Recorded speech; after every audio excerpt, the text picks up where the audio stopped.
Kami persilakan.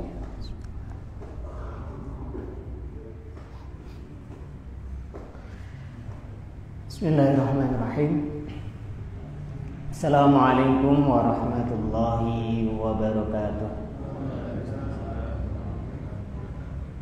Innal hamdalillah nahmaduhu wa nasta'inuhu wa nastaghfiruhu wa nastahdihi wa na'udzu billahi min syururi anfusina wa min sayyiati a'malina. Man yahdihillahu fala mudilla lahu wa man yudlil fala hadiya lahu. Asyhadu an la ilaha illallah wahdahu la syarika lahu wa asyhadu anna Muhammadan abduhu wa rasuluhu alladzi la nabiyya wa la rasula ba'dah. Allahumma salli wa sallim wa barik wa an'im ala sayyidina Muhammadin wa ala alihi wa sahbihi wa man tabi'ah wa mawalah ila yaumil qiyamah. Allahumma arinal haqqa haqqan warzuqna ittiba'ah wa arinal batila batilan warzuqna ijtinabah. Allahumma inna nas'aluka ilman nafi'a wa rizqan thayyiba wa amalan mutaqabbala. Jamaah pengajian Ahad pagi yang dimuliakan Allah Subhanahu wa taala. Syukur alhamdulillah pada pagi hari ini kita diberi kesempatan oleh Allah untuk bisa bertemu, berkumpul, bermajelis dalam rangka belajar agama Allah Subhanahu wa taala. Yang mana belajar ini hukumnya adalah wajib. Thalabul ilmi faridatun ala kulli muslimin. Menuntut ilmu itu hukumnya adalah wajib atas setiap muslim. Muslim laki-laki maupun perempuan, semuanya wajib belajar. Artinya kalau kita tidak belajar, kita berdosa. Kita akan berdosa. Maka kita diberi kesempatan oleh Allah untuk bisa hadir dalam majelis untuk belajar. Ini satu nikmat yang sangat besar. Dari semua makhluk Allah kita dapat kesempatan untuk bisa menunaikan kewajiban. Tentu hadir Ahad pagi ini bukan kewajiban. Yang wajib itu belajarnya. Yang wajib itu belajar agamanya, itu yang wajib. Tapi Ahad pagi ini hanya salah satu dari sekian sarana bagi kita untuk menunaikan kewajiban. Sehingga kita bersyukur alhamdulillah kita bisa diberi kesempatan itu. Jamaah yang dimuliakan Allah, pada pagi hari ini sebenarnya ini bukan jadwal saya harusnya karena ini pekan pertama bulan Desember. Biasanya pekan pertama itu adalah jadwalnya Ustadz Sofyan, tapi beliau ada uzur sehingga tidak bisa hadir, sehingga saya ditunjuk untuk mengisi. Kita akan melanjutkan pembahasan hadis Arba'in dan kita sampai pada hadis yang ke-13. Alhamdulillah. Bunyi hadisnya demikian. Bismillahirrahmanirrahim. An Abi Hamzata Anas bin Malik radhiyallahu anhu khatimi Rasulillah sallallahu alaihi wasallam. Anin Nabi sallallahu alaihi wasallam qala la yu'minu ahadukum hatta yuhibba li akhihi ma yuhibbu li nafsihi. Rawahul Bukhari wa Muslimun. Dari Abu Hamzah, yaitu Anas bin Malik radhiyallahu anhu. Dia adalah khatimnya Rasulullah. Khatim ini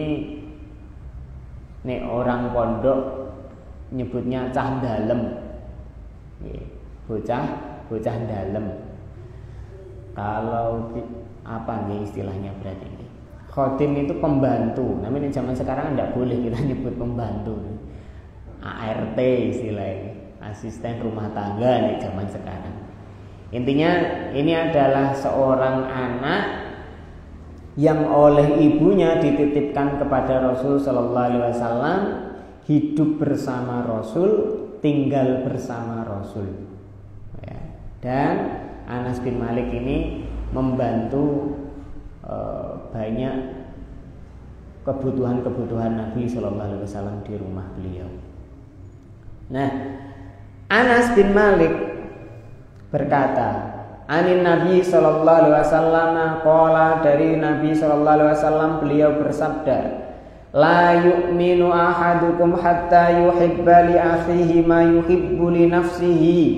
Tidak beriman salah seorang dari kalian sampai ia mencintai untuk saudaranya apa-apa yang ia cintai untuk dirinya sendiri. Diriwayatkan oleh Bukhari dan Muslim. Jamaah yang dimuliakan Allah, kita bahas hadis ini pelan-pelan. Nabi bersabda, tidak beriman salah seorang di antara kalian hingga ia mencintai untuk saudaranya apa-apa yang ia cintai untuk dirinya sendiri. Pertama, Nabi mengatakan tidak beriman.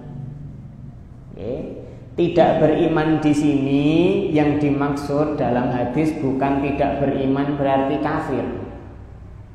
Iman itu kan lawannya kafir. Hitam itu lawannya putih, gelap lawannya terang.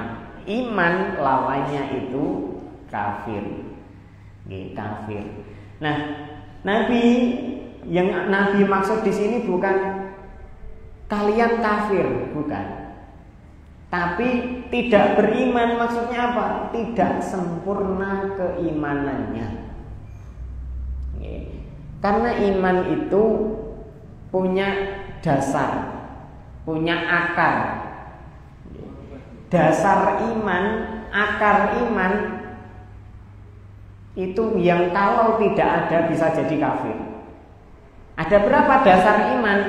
Dasar iman ada 6.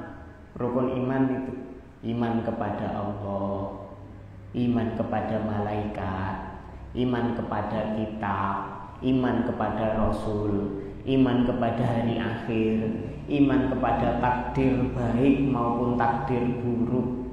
Ini dasar iman. Dasar iman. Ketika orang tidak mengimani 6-6-nya ini atau hilang salah satunya, maka dia kafir.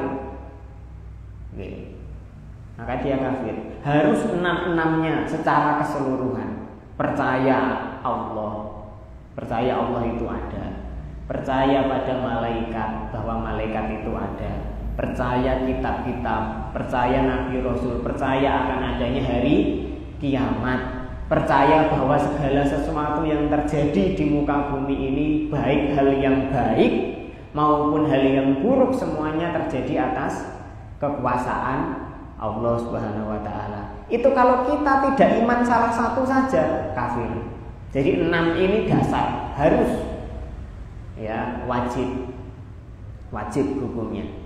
Nah, akan tetapi iman itu ada kesempurnaannya. Ada kesempurnaannya. Ibarat pohon itu selain ada akarnya, ada juga tanamannya. Selain ada akarnya, ada juga pohon, batang pohonnya itu. Ada akar, ada batang pohon, ada buah. Lah iman juga seperti itu. Akarnya itu 6 tadi, rukun iman. Lah pohonnya ini muncul dalam bentuk amal keseharian. Nanti akan membuahkan buahnya. Ya, ada buahnya. Nah, pohon itu Bapak Ibu, ketika dia punya akar yang dalam,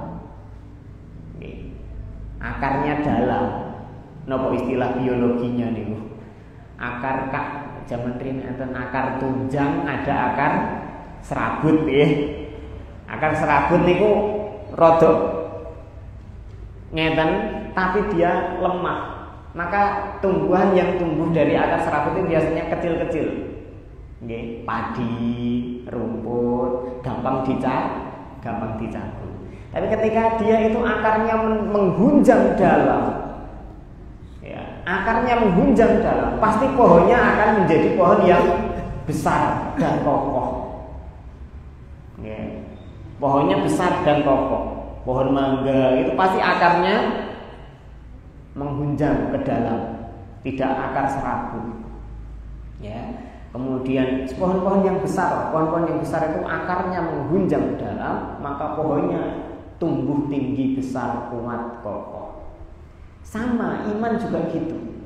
Iman kalau dia menghunjam ke dalam hati, maka dia akan tumbuh menjadi pohon juga, amalnya baik.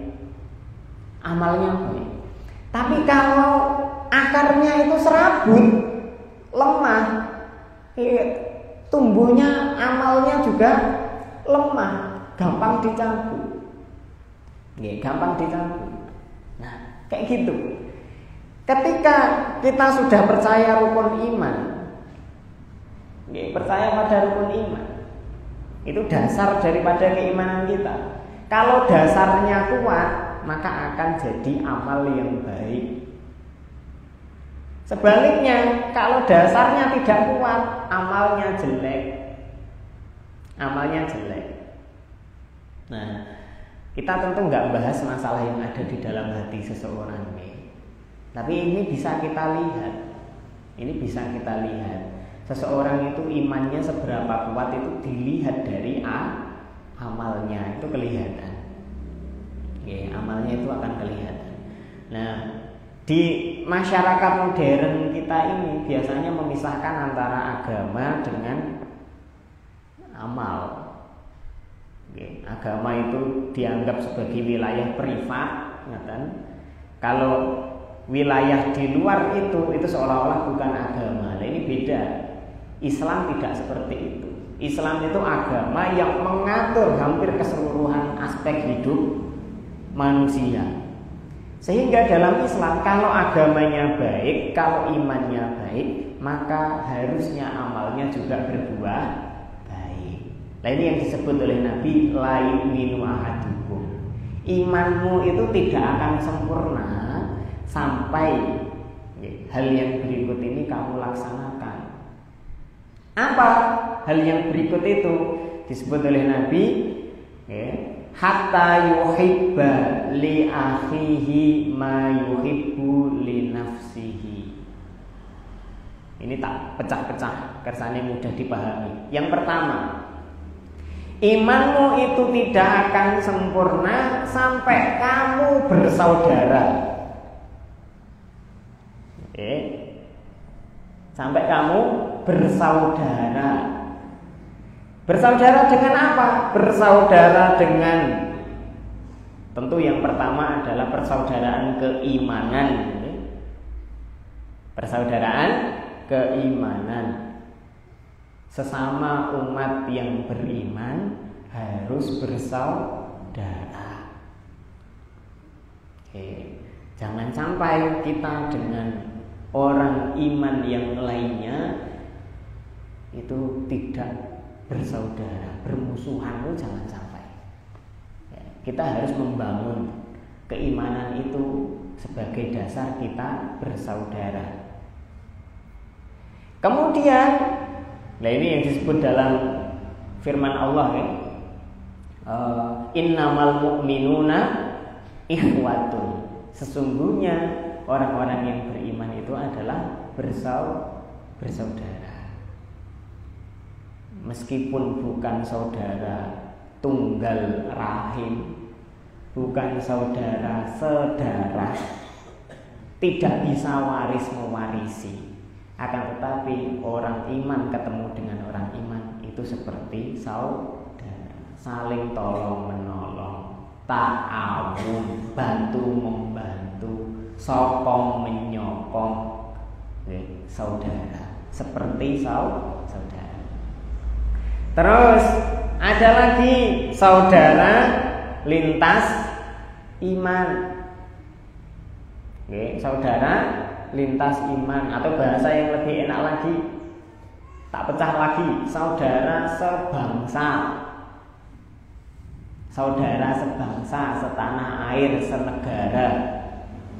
Itu juga harus menjalin hubungan persaudaraan. Tidak sempurna iman kita kalau kita tidak menjalin persaudaraan ini. Tidak sempurna. Apa dalilnya? Dalilnya di dalam Al-Quran itu, ketika Allah mengutus para nabi, Allah selalu menyebut nabi itu sebagai saudara kaumnya. Wa ila 'adin akhahum huda. Dan kepada kaum Ad kami utus saudaranya. Siapa? Yaitu Nabi Hud. Berarti Nabi Hud itu, sekalipun beliau beriman dan kaumnya tidak beriman, Nabi Hud itu adalah saudara kaumnya. Berarti persaudaraan antar kaum, persaudaraan sebangsa, senegara, setanah air itu ada di dalam Al-Quran. Walaupun derajatnya tidak setinggi persaudaraan keimanan, yang paling tinggi persaudaraan keimanan, tapi ada lagi di bawahnya, yaitu persaudaraan sebangsa setanah air.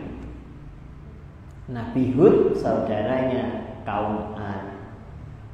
Nanti ada Nabi Syuaib, Nabi Soleh, Nabi Lut, itu juga saudara dengan bangsa yang mereka diutus. Terus ada yang paling ini umum lagi adalah saudara sesama manusia. Ini Islam mengajarkan semuanya. Islam mengajarkan semuanya. Sehingga kita harus menjadi saudara atas nama iman, menjadi saudara atas nama sebangsa, menjadi saudara atas nama sesama manusia.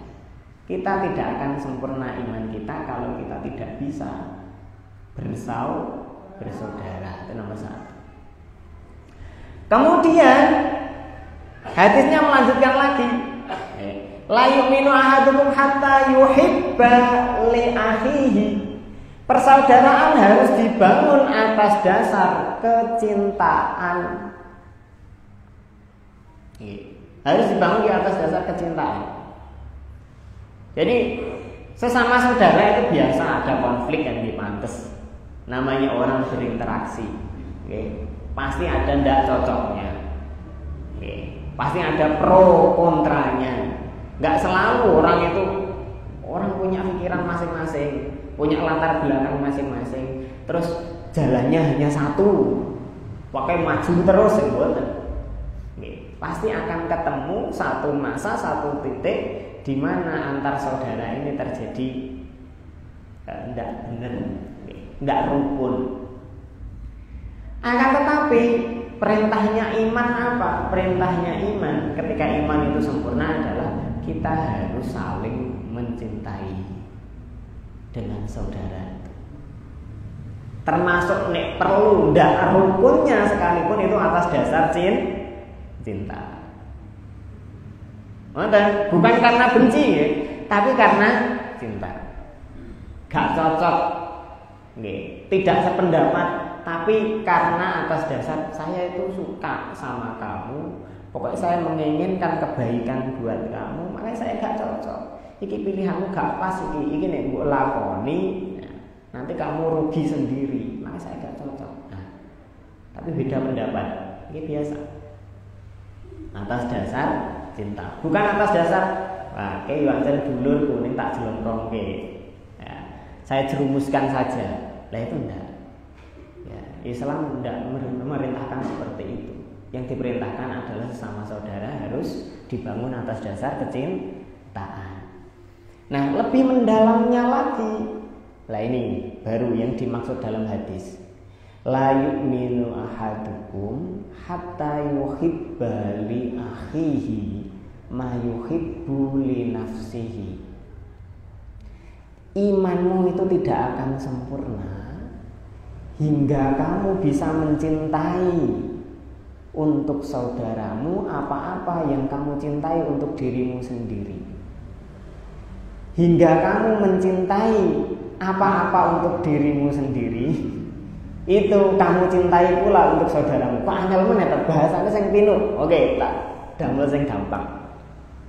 Nih, kita ini kan mencintai kebaikan ya. Kita itu cinta dengan kebaikan. Kebaikan wujudnya banyak. Saya sebutkan beberapa contoh. Kita suka kalau diri kita itu sehat. Sehat kebaikan apa mboten? Kebaikan. Kalau kita diberi tubuh yang sehat, kita senang. Nggih, senang kita. Alhamdulillah tubuhnya sehat, badannya sehat, kuat. Nah, sebagaimana kita suka diri kita itu sehat, maka kita juga harus suka kalau saudara kita sehat.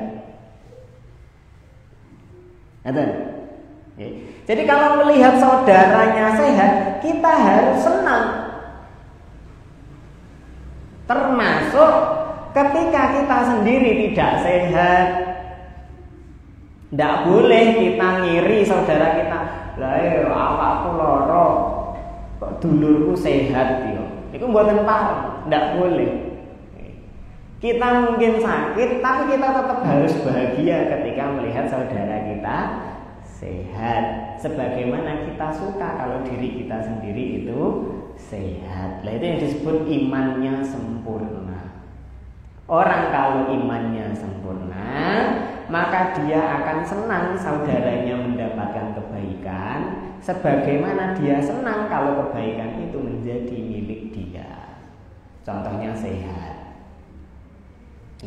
Insya Allah nek sehat ini, babakan sehat ini semuanya pun sempurna. Kecuali orang yang sangat banget nemen.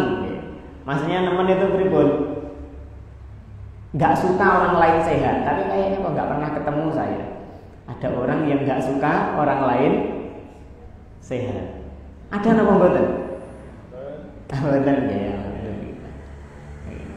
Kebanyakan malah gak seneng kalau melihat saudaranya sakit. Kebaikan yang lain. Kebaikan yang lain, contoh harta. Harta itu baik napa buruk? Baik. Ya, harta itu baik. Yang buruk itu pengelolaannya. Yang buruk itu pengelolaannya. Nek hartanya baik, minimal netral hartanya. Nah, harta itu kita suka kalau menjadi punya kita. Kita dapat harta pasti senang. Manusia itu normal dapat harta senang, dapat duit senang, manusiawi. Lha pripun? Duit memang bukan segala-galanya, ning segala-galanya butuh duit.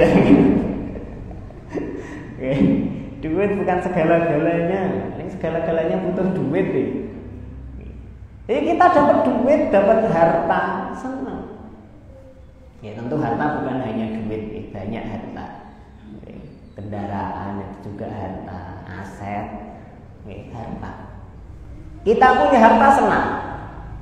Maka oleh karena kita itu senang kalau punya harta, maka kita harus senang juga kalau saudara kita punya harta. Itu berarti sempurna iman jenengan. Kita punya harta senang, maka kita harus juga senang melihat saudara kita punya harta. Oh alhamdulillah saudaraku punya harta. Oh bentuk job duitnya akeh alhamdulillah. Walaupun jenengan sepi nggak dapat job misalkan, sedang kekurangan duit, tapi melihat saudaranya punya duit harus senang kalau imannya sempurna. Tapi nek nggak senang berarti imannya tidak sempurna. Imannya tidak sempurna. Nggak lihat orang lain dapat rezeki harus bahagia sekalipun bukan rezeki kita. Nah ini Contoh lagi, ini contoh hampir keduniaan ya. Sehat tadi dunia, harta nih dunia. Makanya kita kemarin milad itu udah bener lah. Milad kita kemarin itu temanya sudah sangat bagus. Apa? Menghadirkan kemakmuran untuk semua. Senajan toh awake dhewe ora makmur. Nggih. Senajan toh awake dhewe kadang tidak makmur, ning kita punya cita-cita bisa menghadirkan kemakmuran untuk semua. Nggih. Oh, dek wingi ngoten niku pas undian Pak Surip keluar sepeda listrik. Oh, kok gantung aku itu. Sing ngitung ket awal ngundi. Nggih itu dongane wis muga-muga sepeda listrik ini untuk LK gitu. LK pengen sepeda listrik. Nih, lah berarti kucuk. Ternyata undiannya gak dapet. Ning yo seneng, berarti imannya sempurna. Nggih, imannya sempurna. Kenapa bisa tetap bahagia melihat orang lain bahagia? Walaupun aslinya pengen dhewe, ning ora rezekine. Nggih, ndak rezekinya. Seneng. Nggih. Tapi kalau nggak seneng, malah kudune tiba aku malah tiba wong kae. Nah itu berarti imannya tidak sempurna.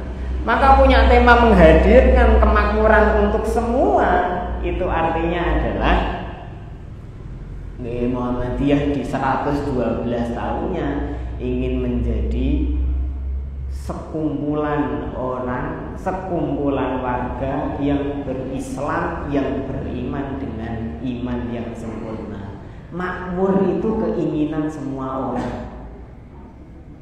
Nih, makmur itu keinginan semua orang. Tidak ada orang di dunia ini pengen hidup tidak makmur. Tapi Muhammadiyah ngajarkan sama kita, Kanjeng Nabi ngajarkan sama kita, tidak cukup hanya menjadi orang yang egois, golek menangi dhewe, golek makmure dhewe, enggak.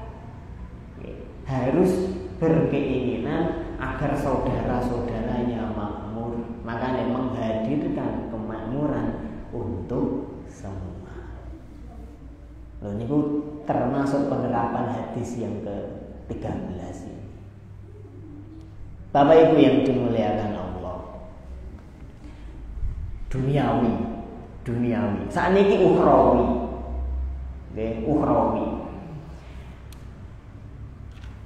Kita sebagai orang yang beriman tentu senang jika kita bisa melakukan ketaatan. Nggih napa mboten? Senang kalau kita bisa melakukan ketaatan. Orang yang imannya sudah terasa manis, ketika dia melakukan ketaatan rasanya juga manis. Sholat itu rasanya manis bagi orang yang imannya sudah baik.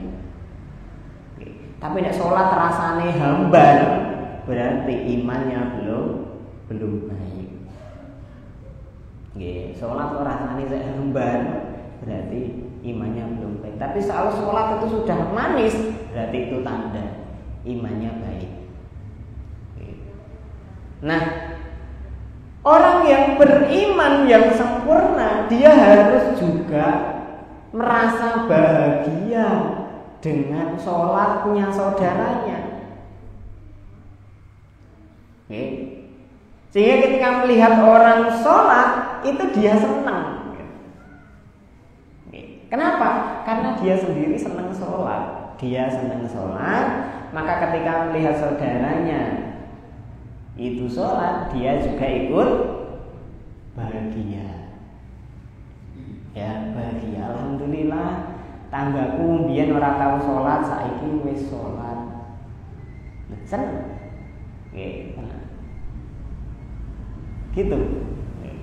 Sedekah itu kan amal ketaatan. Orang yang beriman mestinya yo seneng sedekah, suka berinfak, suka bersedekah, bayar zakat, senang, bahagia. Ya.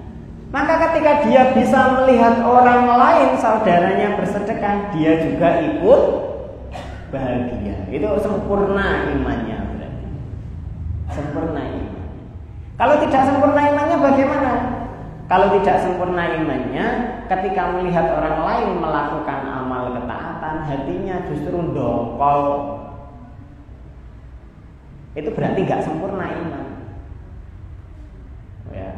Ngerti saudaranya sholat, bukannya alhamdulillah saudaraku sholat, ini malah dengaren, pamer, sholat dua orang ketok-ketok. Dicontoni kula.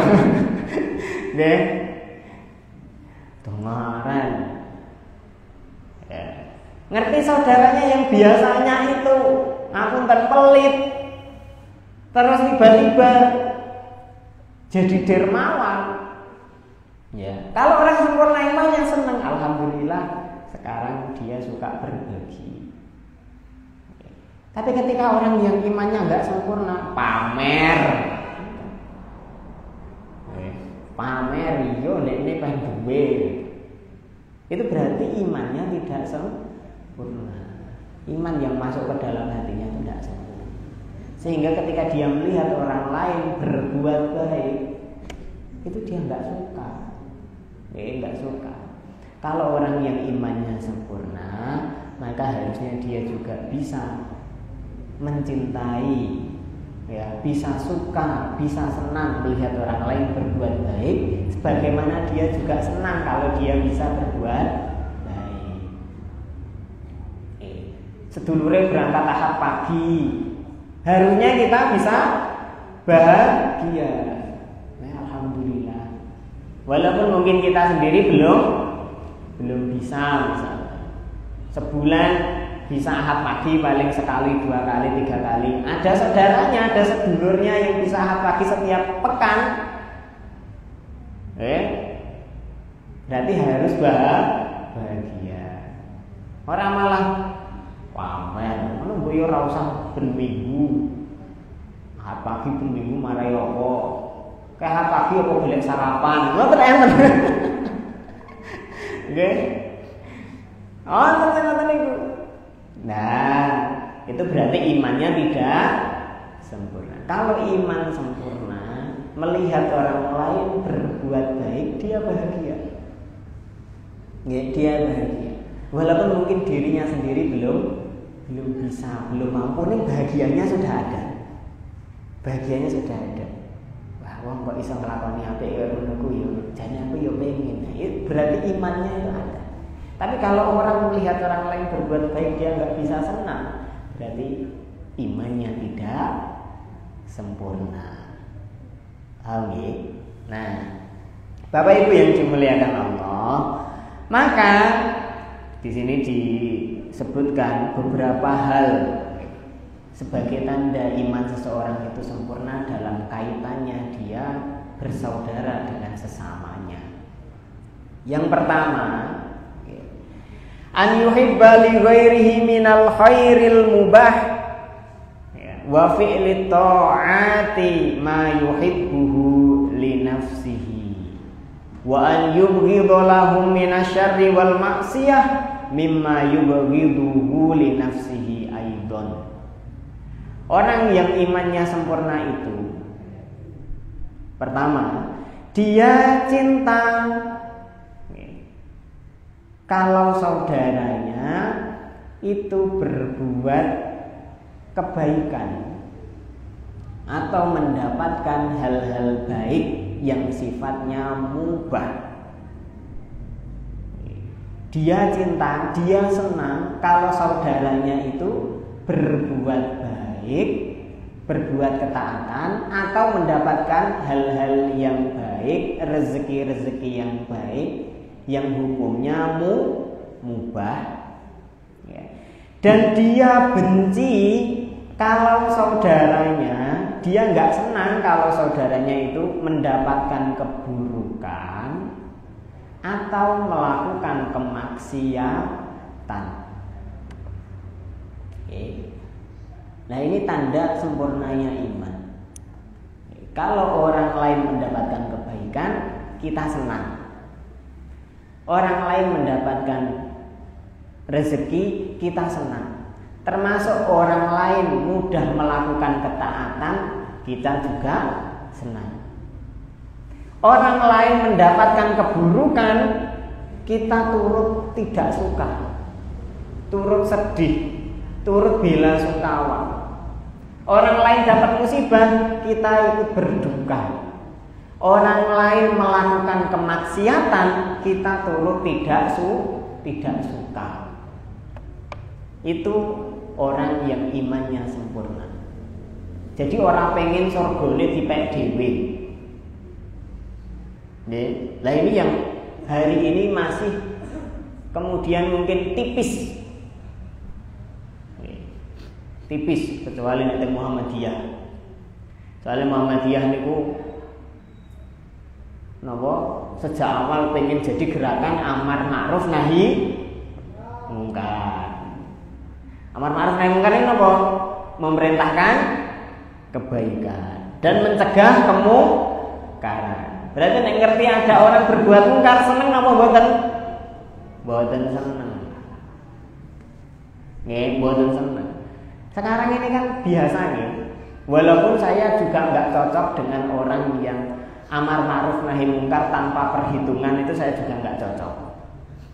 Tapi saya juga nggak cocok ada orang ketika ada orang ini melakukan dosa, melakukan maksiat, terus saudaranya nggak peduli. Ketika ada orang yang peduli amar ma'ruf nahi mungkar, malah disalah-salahke. Wis ngurusi awakmu dhewe iku ben diurus kae. Dosa-dosa dilakoni dhewe, mlebu neraka dhewe. Jenengan pasti biasa mendengar istilah semacam itu di tengah masyarakat. Nah, itu benar atau salah? Salah. Okay. Karena Nabi mengatakan tidak sempurna imanmu. Okay. Gak ada ceritanya orang beriman senang kalau ada orang lain masuk neraka. Orang melakukan dosa kok kita bisa kono sing dosa-dosa ndekne dhewe, itu berarti tidak sempurna iman kita. Kalau iman kita sempurna, maka kita akan amar ma'ruf nahi mungkar, karena kita tidak suka orang lain melakukan kemaksiatan yang bisa menyebabkan dia celaka. Iman yang utama itu yang seperti apa? Nabi mengatakan antuhibba linnasi ma tuhibbu li nafsika wa tukriha lahum ma takrahu li nafsika. Kamu cinta orang lain sebagaimana kamu cinta itu untuk dirimu, dan kamu membenci sesuatu itu terjadi pada orang lain sebagaimana kamu membenci sesuatu itu terjadi pada dirimu. Kaitannya dengan iman, orang yang beriman itu yang paling diingini masuk surga. Orang beriman itu yang paling ditakuti masuk neraka. Maka ketika melihat orang lain berjalan menuju surga, orang yang imannya sempurna akan bahagia. Tapi ketika melihat saudaranya berjalan menuju neraka, orang yang beriman harus tidak senang. Oke, kalau imannya sempurna. Jadi kalau imannya tidak sempurna, nggih ngoten niku wau, pengen mlebu swarga dhewe, kancane mlebu neraka diumbarke. Kono sing mlebu neraka ndekne kok. Nah, itu berarti imannya tidak sempurna. Oke. Nah, ini jangan lagi. Ketika melihat ada kemungkaran, nggih, nahi mungkar. Nahi mungkar. Tentu nahi mungkar enggak selalu harus langsung dar der-dor, nggih. Dar der-dor maksudnya pripun? Ada kemungkaran di depannya terus langsung oh ini salah, ini dosa, mlebu neraka awakmu, ya enggak gitu juga. Tapi bukan berarti terus kita membiarkan sama sekali, itu juga tidak. Tidak, ada langkah-langkahnya, ada tata caranya. Kemudian yang kedua, iman kita itu sempurna an yajtahida fi islahi akhihi muslim idza ra'a minhu taksiran fi wajibihi aw nuqsan fi dinihi. Yaitu dia bersungguh-sungguh berusaha berjuang untuk memperbaiki keadaan saudaranya yang muslim. Apabila ada sisi yang kurang dari agamanya dia. Jadi ketika iman kita sempurna, kita akan menjadi orang yang suka menasehati. Melihat saudaranya ada kurang-kurang dalam masalah agama, dinasehati. Saudaranya ada yang belum kenal sholat, dinasehati, dikasih tahu. Dikasih tahu. Saudaranya ada yang masih suka maksiat, dinasehati, dikasih tahu. Dan berusaha berjuang agar saudaranya itu agamanya juga bisa ikut sempurna. Kita itu pengen agama kita sempurna, padahal belum. Padahal belum. Tapi kita juga pengen saudara kita juga agamanya sempurna. Maka ketika dinasehati, niku jangan terus tembunge kaya bener-bener dhewe, mboten. Justru karena dia pengen bener, makanya dia menasehati kita. Karena dia sendiri pengen bener, makanya dia menasehati kita. Bukan kok terus rumangsa bener dhewe. Kalau orang itu harus jadi benar sempurna dulu baru boleh menasehati orang lain, tidak ada seorang pun yang layak. Nanti berarti Allah harus mengutus malaikat. Allah masih mengutus manusia, itu artinya apa? Yang ngasih nasihat itu juga belum sempurna, yang dinasehati juga belum sempurna. Ning semuanya itu sama-sama berusaha untuk menjadi sempurna. Niku. Kemudian yang berikutnya juga adalah an yubadira ila insafi akhihil muslimi min nafsihi wa yu'addi ilaihi huquqahu kama yuhibbu wa an yantasifa li nafsihi min ghairihi wa yahsul ala haqqihi minhu. Poin ini sama persis dengan omongan orang Jawa dulu. Nek pengen dihormati, yo ngurmati yo. Nek pengen dikromoni, yo kromo. Kalau kita itu iman kita sempurna, kita kan seneng kalau hak-hak kita itu ditunaikan oleh orang. Kalau misalnya kita karyawan itu yang paling ditunggu gaji. Karyawan itu yang paling ditunggu gaji.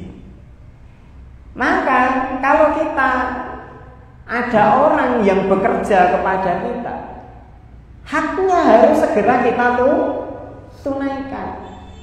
Karena kita nggak suka kalau hak kita ditunda oleh orang lain, maka kita juga jangan sampai menunda hak orang lain. Orang yang memberi hutang, orang menghutangi, itu yang paling ditunggu nopo? Dan lunas dan dibalik sudah kita membantu orang, kita menghutangi orang, maka yang kita tunggu apa? Agar orang itu segera mengembalikan uang yang kita pinjamkan, kan? Berarti kalau iman kita sempurna, ketika kita meminjam juga jangan menunda-nunda pembayaran hutang kalau sudah ada uangnya. Nek memang nggak ada, nggih pripun malih nggak ada. Tapi yang sudah ada, tunaikan dulu hutang, baru kemudian yang lain-lain. Kadang kan kita punya, bukan masyarakat kita niku, pinjem. Kadang sing minjem malah sing dipinjamin lebih galak daripada yang minjemi. Sudah punya uang nggak pengen segera melunasi hutang, tapi malah dipakai untuk kebutuhan yang lain, atau bahkan bukan kebutuhan masih mending, dipakai untuk keinginan konsumsi yang lain. Saya ngutangi niku kadang uripe nganti kepontal-pontal. Yang menghutangi niku lho, arep nagih piye wong dulurku dhewe nek ora tak tagih kok aku buta. Lha niku yang menghutangi ngoten. Lah sing diutangi wis duwe duit. Malah dienggo piknik. Nggih, malah dienggo mangan inuk. Iya, sing ngutangi niku malah nanti sampai mau makan enak saja ndak bisa. Gara-gara uangnya dibawa oleh peminjam tadi. Dan yang dipinjami malah lupa dengan hak orang yang meminjam. Nah itu kalau iman kita sempurna, maka ketika kita membawa hak orang lain harus segera kita tunaikan, karena kita juga senang apabila orang lain memegang hak kita itu segera ia tunaikan. Oke. Bapak Ibu yang dimuliakan Allah, terakhir hadis ini mengajarkan kepada kita agar kita jangan sampai punya sifat hasad. Oke. Hasad itu apa? Hasad itu tidak senang melihat orang lain senang. Bahkan bisa yang lebih parah, senang melihat orang lain tidak senang. Itu namanya hasad. Dan hasad itu termasuk dosa paling besar, dosa paling tua. Kok dosa paling tua? Nggih, dosa yang pertama kali terjadi di kehidupan manusia itu, yang pertama adalah dosa sombong, itu dosanya iblis. Yang kedua adalah dosa serakah. Ini dicontohi dalam tanda kutip, bukan dicontohkan, tapi kejadian pertama kali ketika Nabi Adam. Tapi Nabi Adam bukan orang yang serakah, beliau hanya lupa, tapi anak turunnya jadi serakah. Terus yang ketiga itu adalah dosa hasad. Hasad itu apa? Tidak senang melihat orang lain senang. Itu terjadi dalam kisah Qabil sama Habil. Qabil sama Habil. Qabil tidak suka kepada Habil karena Habil korbannya diterima oleh Allah, sedangkan Qabil tidak. Oleh karena Qabil tidak suka dengan Habil yang mendapatkan karunia dari Allah, itu Qabil akhirnya membunuh Habil. Itu terjadi dari hasad. Hasad, tidak suka melihat orang lain senang. Bahkan yang lebih parah, senang melihat orang lain tidak senang. Aslinya Bapak Ibu, hasad itu hampir dosa semua orang. Hampir dari semua kita itu sering kena yang namanya hasad. Semua yang awam hasad. Apakah ulama itu tidak bisa hasad? Bisa. Tentu hasadnya kepada ulama. Hasadnya kepada ulama juga. Kalau pedagang, hasadnya kepada pedagang juga. Nah, ulama hasadnya juga kepada ulama. Ulama mungkin gak hasad sama pedagang. Ustadz kiai niku hasate kalih sesama ustadz sesama kiai. Nek kalih pedagang mboten hasad. Mun benten kok. Yang diinginkan beda, targetnya beda. Lah, hasad itu sebenarnya harusnya adalah dosa yang sangat ringan. Cara untuk meninggalkannya. Kalau kita mau mikir sedikit saja, itu harusnya kita tidak hasad. Ini kebanyakan manusia tetap hasad. Ya, maka di sini disebutkan oleh Imam Nawawi, wa hadza qad yu'addu minas sa'bil mumtani. Dosa hasad itu dianggap sebagai dosa yang sulit untuk terhindarkan karena hampir semua orang, ya. Walaisa kadzalika, padahal harusnya tidak demikian. Kenapa? Nah niki nggih, supados jadi pemikiran kita semuanya.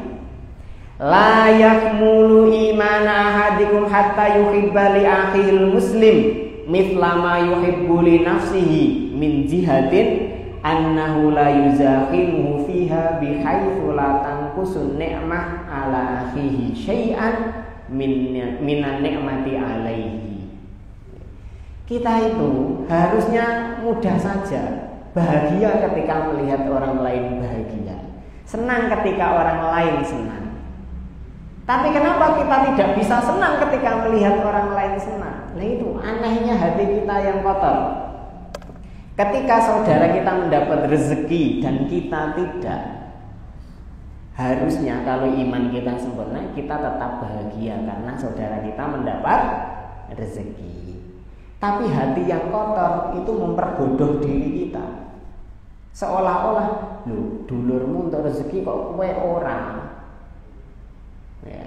Terus kita benci kepada orang itu. Padahal rezeki yang dia punya, rezeki yang dimiliki oleh saudara kita itu tidak mengurangi sedikit pun dari punya kita. Terus yang kita benci ini pun nopo janjane.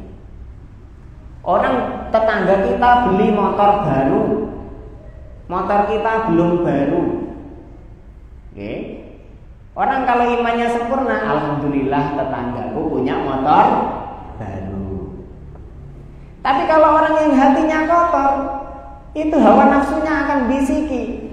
Loh, dikei rezeki karo Gusti Allah, motor anyar awakmu ora. Nah, akhirnya dia benci kepada tetangganya yang beli motor baru. Yo pamer motornya anyar. Oke. Padahal kalau dia mau berpikir sedikit saja, tanggane niku tumbas motor orang ngelongi duwite ndekne lho. Nggih, tidak mengurangi rezeki dia. Tidak mengambil sedikit pun daripada harta dia. Bagaimana mungkin dia bisa benci orang lain mendapatkan kebaikan yang tidak mengurangi kebaikannya sama sekali. Nah, harusnya manusia itu bisa meninggalkan sifat hasad kalau dia mau berpikir, akan tetapi terkadang hawa nafsunya yang terlalu kuat sehingga dia diperbodoh. Dia diperbodoh oleh hawa nafsunya sehingga tidak bisa senang melihat kebahagiaan orang lain. Jadi sebisa mungkin jangan sampai kita itu menjadi hasad, karena hasad itu Bapak Ibu seperti api. Api ini nek ketemu kayu bakar, apa yang terjadi? Ngentekke kayu bakar. Amal-amal panjenengan itu seperti kayu bakar. Lah hasad itu seperti api. Kalau panjenengan punya sifat hasad kepada orang, sifat hasad itu bisa menghanguskan amal-amal soleh panjenengan. Terbakar. Terbakar. Mulane memang hanya gak seneng melihat tetangganya dapat rezeki. Yang lama-lama ngoten niku nggih bisa jadi gak seneng tetangganya berbuat baik. Lama-lama ngoten. Lah gak senang orang lain berbuat baik itu adalah sebuah dosa. Awalnya gak seneng, wah montore anyar pamer, oh tuku kulkas saiki, wah semacam-macam. Guri-gurine, wah sholat bareng gayamu. Akhirnya nggak suka melihat orang lain berbuat baik. Nah itu bisa menghanguskan amal-amal kita. Terakhir Bapak Ibu, yang boleh dihasati itu hanya dua. Yang boleh dihasati itu hanya dua. Siapa? Yaitu yang pertama adalah menghasati orang yang berharta, yang hartanya dihabiskan untuk infak. Dan yang kedua, menghasati orang yang pintar Al-Quran, yang Al-Quran itu ia baca, ia amalkan, dan ia ajarkan. Itu boleh dihasati. Tentu hasadnya bukan hasad yang buruk. Hasadnya seperti ini, Bapak Ibu. Aku tidak punya harta, duitku sidik. Tapi melihat orang, wah alhamdulillah ya Pak Kaji kayak uangnya banyak, bisa sedekah, suka berbagi. Seandainya saya punya harta yang sama seperti dia, pasti saya juga akan sedekah, saya juga akan berbagi. Lah itu boleh. Jadi yang dihasati niku, yang dipengini niku, dia bisa sama seperti orang yang punya kesempatan. Orang bisa sedekah kan kesempatan karena punya harta. Kalau nggak punya harta, nggak punya kesempatan untuk sedekah. Minimal sedikit sedekahnya. Ya, maka dia pengen, seandainya saya punya harta seperti si fulan, saya pengen sedekah seperti dia. Niku Bapak Ibu, jenengan punya pemikiran begitu saja, jenengan sudah dapat pahala. Oke, dapat pahala.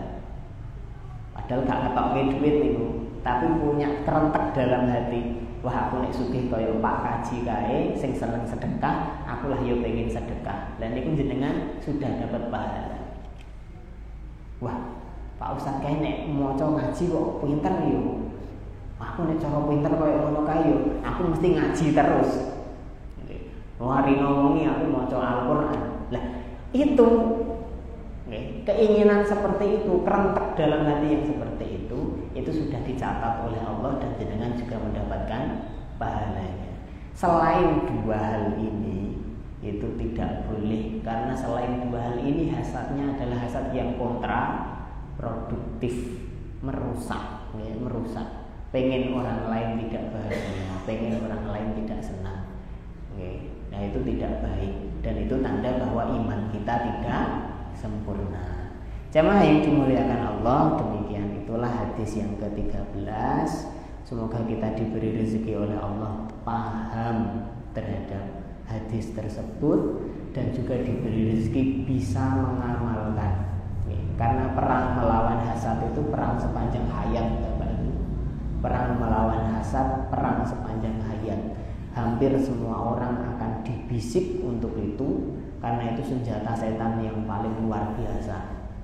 Seperti api yang bisa membakar kayu bakar langsung habis luluh lantak. Maka hati-hati dengan sifat hasad itu. Kalau sudah masuk segera sadar. Kalau sudah masuk dalam hati kok mau hasad, segera sadar. Segala sesuatu sudah dibagi oleh Allah, maka kita hanya menginginkan yang baik-baik. Orang lain mendapatkan kebaikan tidak mengurangi kebaikan yang Allah berikan kepada kita, maka bersyukur. Bersyukur. Semoga ada manfaatnya. Allahumma anfa'na bima 'allamtana wa 'allimna ma yanfa'una wa zidna ilman nafi'a wa akhiru da'wana alhamdulillahi rabbil alamin. Assalamualaikum warahmatullahi wabarakatuh.